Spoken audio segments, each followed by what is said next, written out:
Hi, everybody. So, welcome to week 10. Our topic this week is economic systems, and it's kind of the first in a series of weeks where we're going to be talking about different aspects of social organization, and I'll get to the difference between those terms in the next couple of slides. I'm actually going to split this week's video in two because there's a lot of stuff and it's a complex topic, and instead of having a very long one, I'll have two shorter ones. So this is part one of week 10. So the corresponding chapter is chapter 10. Why do anthropologists study economic relations? And as usual, there's the quiz due on the Thursday at almost midnight. So what's social organization? So I'm bringing this up because the next few weeks we're going to be dealing with different aspects of social organization. So the authors of our textbook define it at patterning of human interdependence in a given society through the actions and decisions of its members. To put it more plainly, we're talking about how people organize their societies, social organization. So that includes everything that people do that involves relationships between people, which is pretty much everything. So economic systems, which is this week's topic. Division of labor, so how do you split up the work? How do you split up the stuff that you get from that work? How do you use that stuff? Political systems, which we'll talk about in a few weeks. So how do you organize power and decision making in a society? Kinship, so who's related to who gets to marry who. Gender and sexuality, so that plays a big role in social organization in terms of how a society defines people's roles according to their perceived gender. Sexual relations. Social stratification, so there are different ways in which distinctions between people are marked in terms of some groups of people having a higher status than others. In some societies are egalitarian, and some have a kind of stratification with some people who are seen as being more worthy than other people. So we're going to cover all of these things in the next few weeks. So there are links with between social organization and things that we've talked about before. All right, it might seem like a really big shift from talking about physical evolution and adaptation to the environment and archaeology, but really it's not, because even when we talked about archaeology, for example, and early societies, we were already starting to talk about things around social organization. So there were hints of that, because even in archaeological research, there are kind of indicators sometimes of different aspects of social organization. So definitely links with cultural adaptation, so in terms of how people adapt to their environment and changes over time, because these societies and how they're organized are a part of those adaptations. People organize their societies in ways that help them adapt to the environment for the most part. This is also related to the holistic perspective in anthropology. So first half of the semester, when we talked about holism, often we emphasized the connections between biology and culture, and we reiterated this many times, right? Because cultural developments over time allowed for the development of culture, and then some cultural innovations over time wound up affecting us biologically in an evolutionary sense. And so now we're going to be looking at how different elements of culture are related to each other. So these things we saw on the previous slide, these different elements of social organization, they're all connected to each other, in addition to being connected to what we've seen before. So the idea is that if you mess around with one aspect of a society, such as their economic system, that's going to have repercussions on the political system and on family and on gender and things like that. So this idea of holism is really gonna permeate us, the material for the whole semester.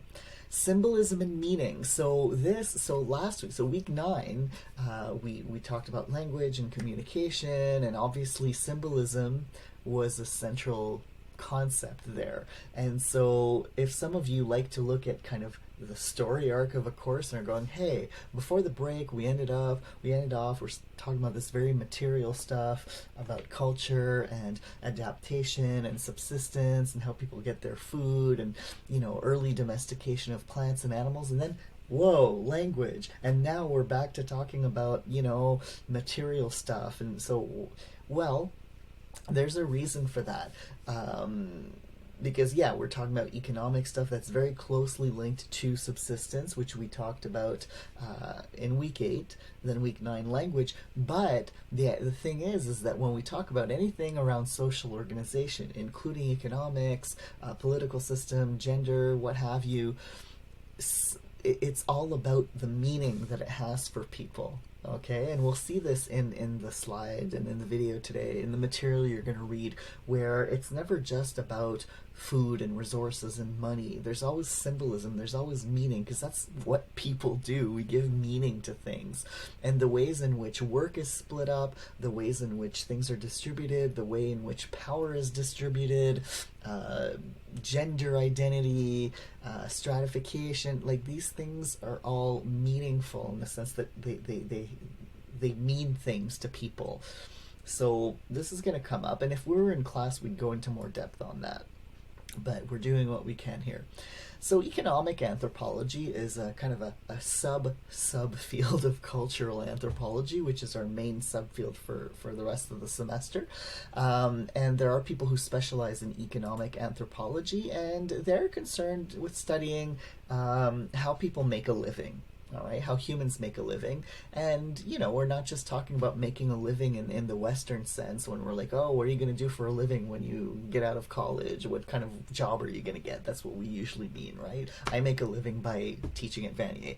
Some of you make a living by working at call centers or at gas stations or warehouses or, whatever, right? So this includes the acquisition and production of resources. So again, when we grow up in the society that we're in right now, we don't really think about this because it just kind of goes without saying that at some point you're going to get a job and you're going to get income, you're going to get money, and you're going to use that money to go buy the things that you need. Right? Maybe some of you are in families where you do a bit of gardening in your backyard or on your balcony or something like that. You go grow a few tomatoes and cucumbers and stuff like that, which is great. But your whole livelihood does not rely on that, right? So, in societies around the world, as we saw with modes of subsistence, there are different ways in which people are connected to the source of their food. All right, so up until recently, there were still a lot of societies that didn't have currency and would just get their food directly from the land, either fishing, hunting, gathering wild plants, right, in the food collection category, or growing food through different levels of agriculture, right, in the food producing side, or herding animals. So so how do people get this stuff? So food, water, shelter, clothing, technology. We often, when we talk about subsistence, we often talk about food, right? Because that seems like the main thing. But all these other things are essential as well. So water, right? Shelter from the elements, clothing of some sort, and technology, right? The equipment that you actually need to do all those other things is a part of that as well. So within the acquisition and production of resources, there's also labor. Who does what, right? Every society has different ideas about that. The distribution of resources. So you've gone and you've hunted some stuff, or you farmed and you've cultivated some things. Well, who gets what, right? Very complex things and different from society to society. And then, of course, the consumption. What do people do with these resources? It sounds straightforward, right? It's like, well, it's food, you eat it, right? But who eats it? What are the contexts? What are the choices people make in terms of which resources, which kinds of food are going to be eaten? Because there are places where there might be a lot of things available to eat, but people won't necessarily choose to eat all of those things. So economic anthropologists look at those things. And of course, this is, like I mentioned, closely related to subsistence strategies. So do people collect their food, without altering that environment too much, or are they food producers where they're actually planting things and cultivating them, or domesticating animals, right? So we can look back to week 8 for a refresher on those distinctions. And I'm bringing back this chart from the slides from week 8 as well, where we had the two main categories of subsistence strategies, and then within that, like, different kinds of practices that fall under those umbrellas. So, other things about economic anthropology. All these things we just talked about, whether it's the acquisition of resources, the division of labor, consumption, they're all related to cultural values, and that'll come up. They talk about that in the textbook and the different examples that they give. We'll talk about it here as well. So that concept of cultural relativism is coming back because, you all have to take an economics course, right, as social science students, and you might have had one, I think, in Sec 5. I don't know if it's changed, but there used to be an economics course in Sec 5, and it's very much based in Western economics, right? Just like the economics courses, I think it's macro or micro, I don't know, the one that you all have to take in your first year in the social science and commerce program. And so sometimes students hear economic anthropology and will assume that it's just about trade and money and markets and all that. In anthropology, we go beyond that because we're not limited to the West and capitalist systems. Okay, so, again, when we look at subsistence strategies that haven't traditionally even required money, well, then those are taken into consideration. And they're considered as economic as well, because economic isn't just about money or any kind of currency. So we see that from the anthropological perspective, the kind of economic system that a society has is very closely related to the values that they have. They're all related to other aspects of culture. So again, when we talked about social organization and we saw those different aspects of it, political organization, stratification, gender, what have you, family, economic systems are related to all those other systems. So there's our holistic perspective again. And, as I just mentioned, so I skipped ahead a little bit in my words, but like I said, economic anthropology is absolutely not just about the Western economic systems of capitalism, markets, money. It includes this, right? Because that's cultural too.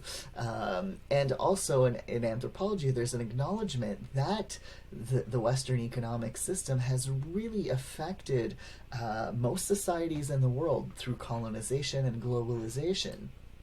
And so I want to take a bit of a detour. This stuff is not in your textbook, but I think it's really important to acknowledge this. As I've mentioned a couple times, I'm very much involved in efforts at Vanier to give more visibility to Indigenous knowledges. And yes, plural knowledges, because that's what Indigenous educators say. There are many knowledges. It's not just one kind of knowledge. So before colonization here, in what as North America, but local Indigenous, particularly some First Nations in this area, part of the Haudenosaunee Confederacy, which were mentioned in week 8 as well. Or was it week 9? Yeah, week 8. So have referred to it as Turtle Island, Anishinaabe peoples as well. Some of them have stories that refer to North America as Turtle Island. So before colonization, again, so there are many, many indigenous cultures here, right? So it's not just one culture. Very, very important to remember that. But one thing that comes up again and again in most, or pretty, I'd say all of these indigenous cultures, is that there's a strong relationship to the land, right?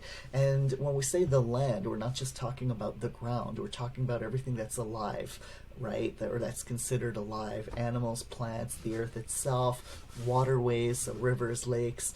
And, this is very relevant to our topic here because these resources that economists and economic anthropologists talk about, food and water and materials to make equipment and shelter and all that, this is where where we get this stuff, right? Originally, the land. And again, when we grow up in a world where we go buy the things we need, it doesn't always occur to us that all our stuff ultimately comes from the land. Even things that are made in factories, the materials come from somewhere, right? Our cell phones, there's mining involved in going and getting the things that go in our cell phones and computers.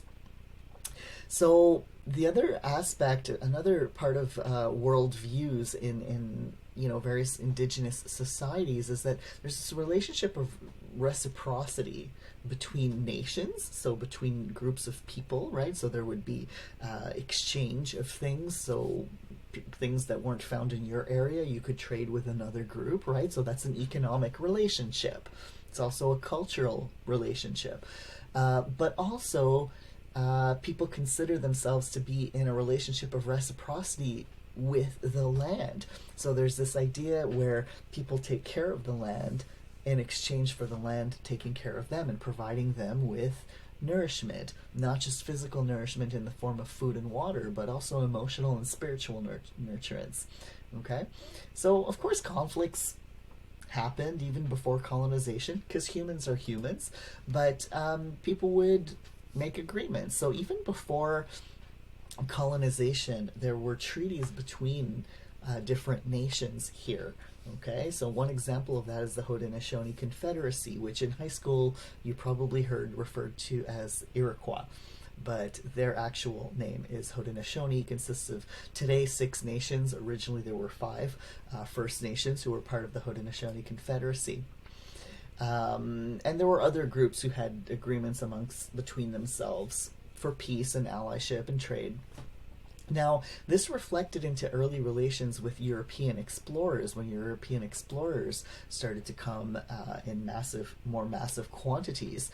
And so these relationships of reciprocity were, for the most part, extended to newcomers, right? Doesn't mean every individual was happy to see these strangers, right? Because some people probably suspected that over the long term this wasn't going to be very good for indigenous peoples, but for the most part, different indigenous peoples, especially along the east coast, like the Mi'kmaq and other groups, Innu, they would extend this idea of sharing, so they would help them with food, medicine. A lot of the explorers wound up here and they had scurvy because they ran out of, produce on their ships after all these, weeks and sometimes months it took to cross over back then, right? Survival skills to just learn how to survive in these lands. And yes, trade, okay? And there were early treaties based on peaceful coexistence. So, if you might have learned this in high school, even about the Churo Wampum, which was the idea that, settlers would be going down the river in their own ship, and the Haudenosaunee would be in their canoe, and they'd be side by side, not interfering with each other, right? So this was this kind of relationship, again, of reciprocity, mutual respect, right? A lot of symbolism there, right? So gift giving. So anthropologists see gift giving and gift exchange as a kind of economic relationship. So with colonialism and imperialism, of course, as you know, centuries later, a lot has changed, and there are clashing worldviews about the relationship to the land and to the resources that come from that land. Because indigenous peoples, for the most part, again, they'll see the food that they eat as something that is alive and feeding them, and they have a relationship of respect to those plants, to those animals. Whereas the European explorers, the colonial powers, they saw the land as something you could cut up and own. You could cut it into pieces and own it, and own the things that were on it. And there was a concept, you might have heard of this, terra nullius. It's based on Catholic doctrines, and it's never been renounced by the Vatican, by the way. And this expressed the idea that if a piece of land was not occupied by Christians, by people who were Christian, then they could come in and just take over that land. Because they had the idea that the only proper way to use land was to farm on it. So when they encountered groups of people who, like around here, Haudenosaunee peoples did do agriculture, but maybe they weren't doing it in the way that Europeans thought was proper. And then you go further north, you have people who were hunting, fishing, gathering wild plants, and that wasn't considered to be a proper way of living, so it kind of helped justify the theft of land. And also different interpretation of treaties. So we talk about the Turo Wampum, and there's this idea of, okay, we're going to share space, we're not going to bug each other too much.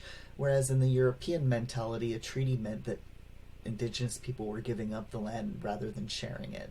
I'm going over this very fast because there's a lot to cover, but if you ever take Native Peoples with me, which is another anthropology course that's offered every winter, we go into a lot more depth in this. So the point here that how this is linked to our topic is that in terms of the way in which people would get their resources, the way indigenous peoples have done it traditionally was seen as flawed, right? Because and it's still the case today where a lot of Westerners or non-indigenous people will see indigenous people's ways of doing things as flawed. Oh, like it's some kind of poverty because they traditionally didn't use the things that Europeans thought everybody should be using. A lot of stereotypes about where poverty today in First Nations and other indigenous communities comes from, as though it were their own fault rather than just having had all their stuff stolen from them.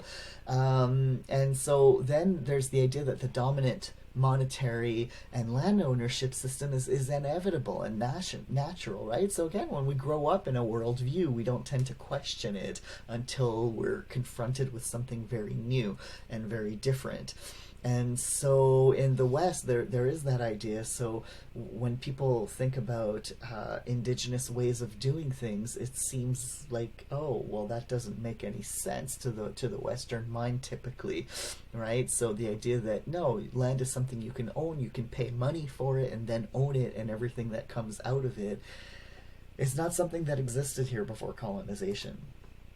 So long term, the impacts of global capitalism through that's largely been spread through colonization on indigenous peoples here and elsewhere in small scale societies everywhere because of that kind of colonial interference and that mentality, those ethnocentric mentalities, has actually led to widespread poverty around the world, exploitation of people and lands, poor health, and cultural disintegration and assimilation pressure. All right? So when we're talking about economic systems and anthropology, we're like, okay, we take into consideration that around the world and various cultures around the world, there have been many ways of doing things, many ways of relating to the land, many ways of relating to resources.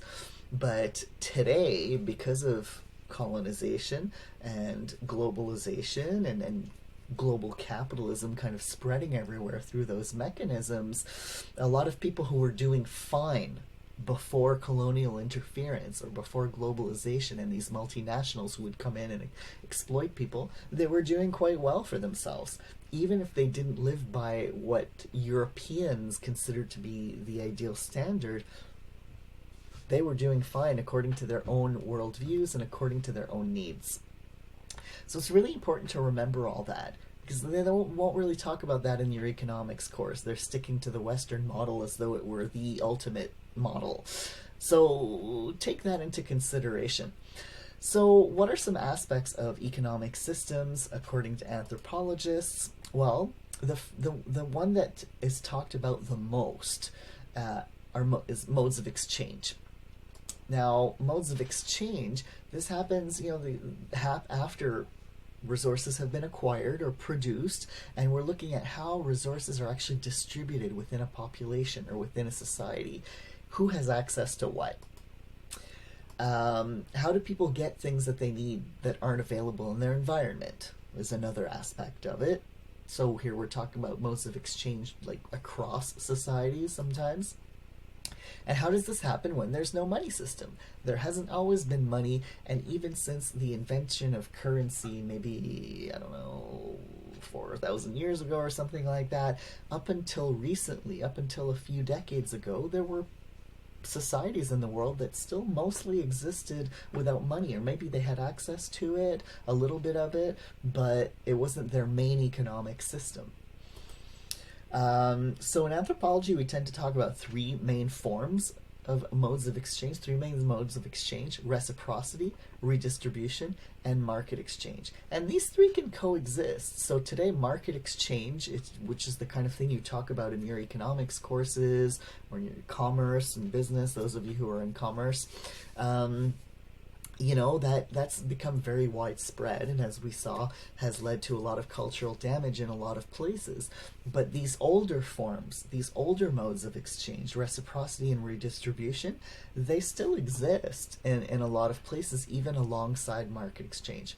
So we're going to look at all three of these. We'll pay less attention to market exchange simply because it's something you're already largely exposed to. So we'll mention it, but we're going to pay more attention to reciprocity and redistribution because anthropologically they're a bit more interesting because they expose you to something that you're less familiar with.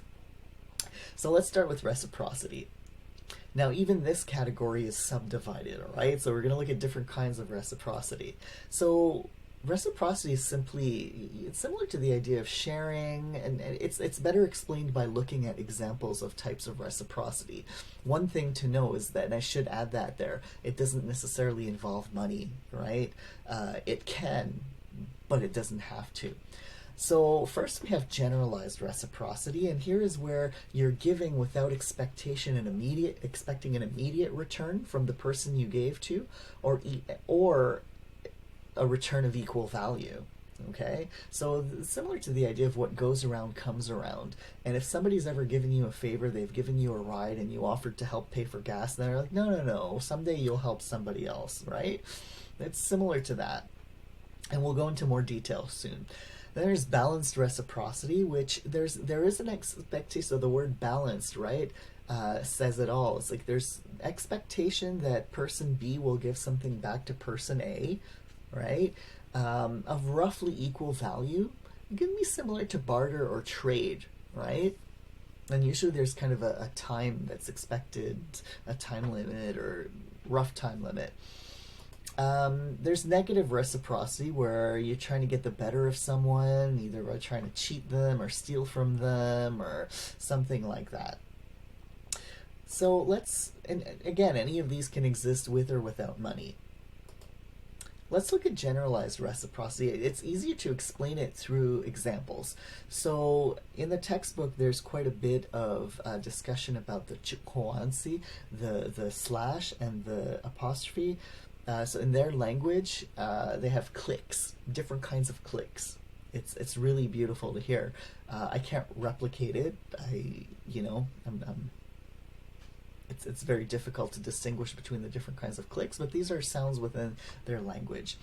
So their traditional mode of subsistence has been foraging. All right, a big part of their diet has been plant-based. Often mostly collected by women, and meat, I think, only represented about 30% of their diet, and this was obtained by men who would go out and hunt. They would fish as well. I think both women and men would fish. So that's one way of foraging. And the Jihuansi, their traditional territory is I should have put the little map here. I'll do that before I upload this. Kind of the southern area of Africa. So what is now known as South Africa and Botswana and I think Namibia. So the Jihuansi's traditional territory is kind of in between those three countries, partly in the Kalahari Desert. So their political organization, again, traditionally, like their lives have changed a lot in the last 50 or 60 years because of colonialism and globalization. Traditionally, they were egalitarian people, and we'll talk more about that when we talk about, say, stratification and political organization. But in an egalitarian system, everybody is seen everybody's considered to deserve the same access to the necessities of life. So you don't have rich people and poor people, and you don't have people who have power over other people. everybody has a right to a voice about their society and things that affect their lives. Everybody has the right to eat and get water, and and that works really well in small scale societies. And there's a strong value placed on sharing in this society. So hunters share their meat with everybody, so starting with family members and even people who didn't directly contribute to that hunt. And women, when they gather plants or go fishing, same idea, right? So everybody winds up being fed.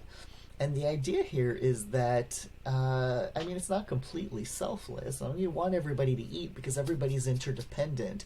And if you survive and other people don't, that's not good for you either, because everybody needs each other. You all work together to help each other. But also, maybe in a few weeks, you won't get as lucky, right? And then other people who did get more lucky will share with you because you shared with them a few weeks ago or a month ago, right? So everything kind of radiates outward so that everybody gets fed.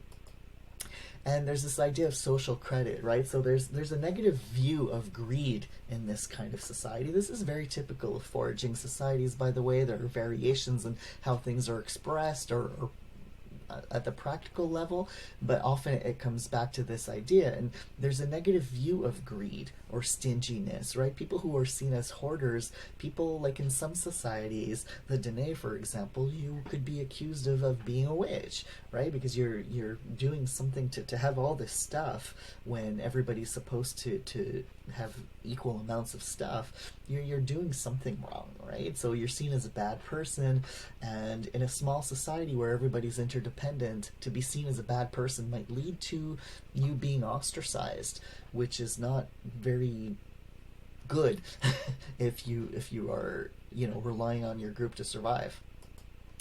You can read more about the Zhuhuanzi on this ethno-profile 10.1 on page 215, and there's a little bit more about how they do things on pages 227 and 228. And I really encourage you to read this because it's very different, I suspect, from what most of you have grown up with in terms of worldview, in terms of relationship to food, and relationship to people in your own society. But you don't have to go to Botswana to see generalized reciprocity. So even in Western society, you do see generalized reciprocity, especially among close friends and family. So in the textbook they talk about this. So the way in which parents generally provide for their children without expecting their kids to give anything back right away, or even anything of equal value, that's seen as an example of generalized reciprocity. There might be an expectation that the kids will take care of their parents as their parents get older, right? We see in the West, though, that's less and less of a tendency. Usually older people get placed in a dreaded I can never say that, the places where the pandemic hit the most in 2020, right? There's this, again, generalized reciprocity provides for the idea that, okay, as parents, we're feeding our kids, we're giving them shelter, we're giving them what they need. They're going to grow up and they might not give back to us, but they're going to give to, if they choose to have kids, then they're going to give to their kids, or maybe they're doing something else in the world, right? Another example, this isn't from the textbook, but this is one, experience that people have sometimes. I think we've probably all been in a situation where somebody helped you. Maybe you ran out of gas, you're stuck by the road, or you had a flat tire, or you're trying to get a baby stroller down the stairs and the escalator's not working in the metro, or something. Some stranger helped you, and then you'll never see them again. But then maybe some other time you see somebody that needs help, and you remember that how it was helpful to you when a stranger helped you, and then you help that stranger, and you hope that stranger someday will help another stranger. That's my philosophy of life. If you have an entire society that lives according to that principle, it doesn't matter if you never give back to somebody that gave to you. The idea is that you're going to give to whoever needs, and if everybody does that, everybody's giving and everybody's getting. All right. So, in small scale societies, sometimes people operate their entire economic system based on this principle. You can do that when you have a small population. Um, I'm gonna stop here actually, and we'll talk about the rest in a separate video because otherwise this is gonna be very long and unmanageable. So stay tuned for part 2 where we talk about balanced reciprocity, and then we'll also talk about redistribution and then other aspects of economic systems.